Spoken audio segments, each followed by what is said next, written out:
So I went to the dentist this morning and she went to take my blood pressure, and because of all of my infertility and my miscarriages, I have been getting white coat syndrome. And if you're not familiar with white coat syndrome, it's when the doctor or medical professional comes in to take your blood pressure and you're really nervous and you're really anxious, and actually increases your blood pressure. So I warned her that I'd been having white coat syndrome with my medical appointments, and I have some where they're normal. I went to the optometrist a few weeks ago and it was perfectly fine. So it's not all medical appointments, but it's some medical appointments.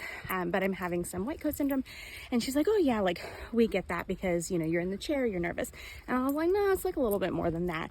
And so I told her that I've had 4 miscarriages, and so medical appointments are pretty upsetting for me. And, you know, she said she was sorry, but I think it's important to let your providers know that these are things that you're going through.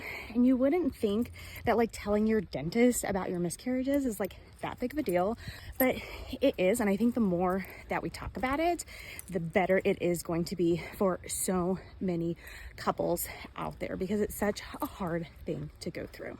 And then the other thing with this appointment that I pointed out to them was that because of my miscarriages and my blood clotting disorder, that I am on baby aspirin. And so that does affect like your bleeding. So they're working on my gums, cleaning my teeth, all of that stuff.